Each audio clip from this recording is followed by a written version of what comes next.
So finally, under Paramount C, what happened? They started annexing different states, अपने कब्जे में लेने लगे, और एज अ रिज़ल्ट क्या हुआ?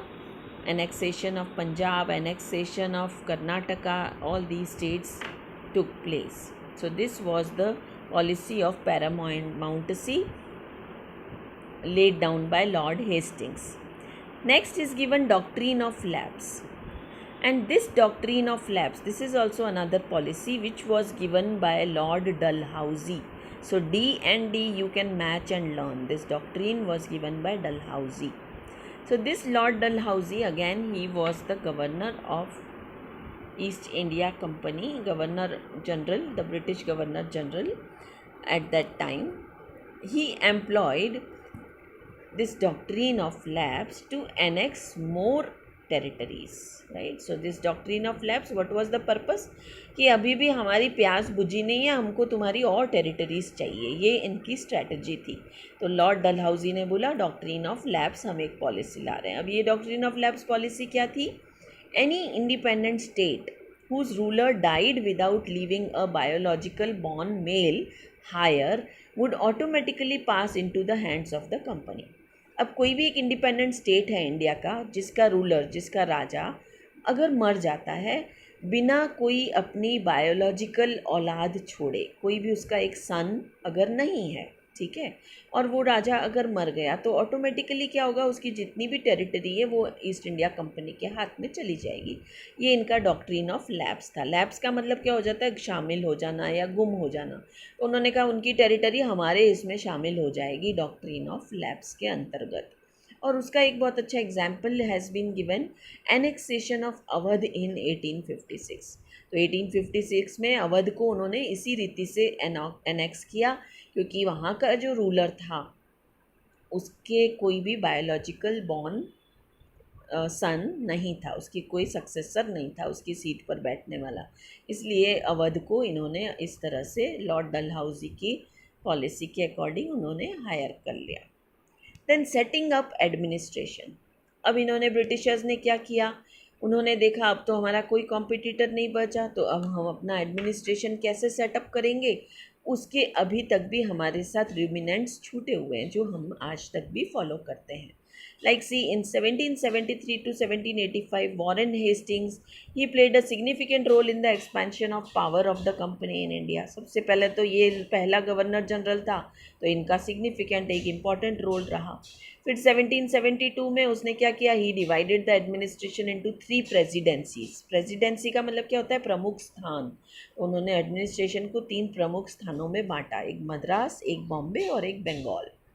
फिर उन्होंने क्या किया? अब ये 3 जगह तो बना दी, जो हेडक्वार्टर समझ लो, ये 3 हेडक्वार्टर इंडिया में बना दिया. अब वहाँ पर उन्होंने किसको अपॉइंट किया? He appointed collectors to collect revenue. Revenue क्या होता है? लोगों से पैसा वसूल करना, कोई टैक्स लेना. तो कलेक्टर्स उन्होंने अपॉइंट किए रेवेन्यू कलेक्ट करने के लिए and maintain law and order. तो कलेक्टर के कंधे पर 2 काम डाल दिए, एक तो आपको सबसे पैसा इकट्ठा करना है, लेना है, और एक लॉ एंड ऑर्डर की व्यवस्था बनाए रखनी है, कानून और व्यवस्था. Then he also established courts such as criminal court, which was called फौजदारी अदालत, and civil Deewani courts which were called दीवानी अदालत. तो 2 तरह की कोर्ट्स उन्होंने बनाई. एक तो क्रिमिनल कोर्ट. क्रिमिनल क्या होता है? कोई भी क्राइम करता है तो उसको उस कोर्ट के अंदर पनिशमेंट दिया जाता है, और वहाँ पर फौज होती है, मतलब जो सोल्जर्स होते हैं उनके अकॉर्डिंग ये काम होता है आर्मी के थ्रू. And civil diwani. सिविल किसको बोलते हैं? पब्लिक को. दीवानी का मतलब क्या होता है? टैक्स, है ना. तो एक दीवानी टैक्स लिया जाता था, तो वो टैक्स अगर कोई नहीं भरता है तो उसके लिए एक अदालत बैठती थी. तो ऐसी 2 अदालतें, 2 कोर्ट बनाई. अ supreme court was also established under the regulating act. एक उन्होंने एक्ट बनाया, एक कानून बनाया रेगुलेशन का. उसमें उन्होंने कहा एक सुप्रीम कोर्ट भी होगी जो इन सब कोर्टों से ऊंची होगी. फिर एक कलेक्टरेट जहाँ पर कलेक्टर बैठता था, became the new centre of power and patronage. तो उसको बोला ये अब नया सेंटर होगा पावर का, वहाँ से पावर चलेगा, रूल होगा. And patronage. पेट्रोनेज मतलब देशभक्ति. तो कलेक्टर ही देश की अपनी देशभक्ति भी निभाएगा और ये सारे हमारे काम भी करेगा. तो इसके लिए क्या किया उन्होंने? द कंपनी आर्मी, उन्होंने फिर एक अपनी खुद की आर्मी बनाई। After the battles with the Marathas and the Mysore rulers, the company raised the importance of strengthening it's cavalry force. Cavalry किसको बोलते हैं? जो बटालियन होती है ना, आर्मी का एक टुकड़ी होती है, सेना की टुकड़ी को बोलते हैं कैवलरी।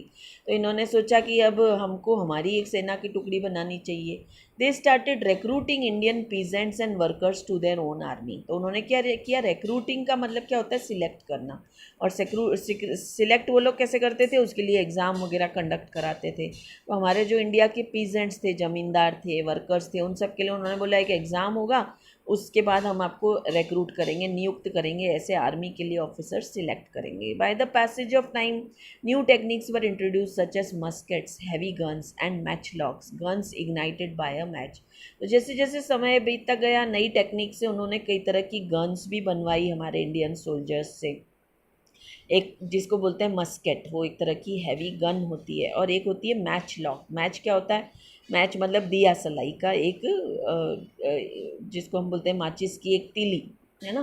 तो ऐसी एक इस तरह की मैच लगी हुई है और एक लॉक है, यानी ये जैसे ही तीली जलेगी, यहाँ पर ये वाली डोरी जलेगी और यहाँ आग लगेगी, अंदर बारूद भरा हुआ होगा और वो बारूद शूट आउट हो जाएगा। तो इस तरह की गन्स भी हमारे सोल्जर्स से ही वो बनवाने लगे।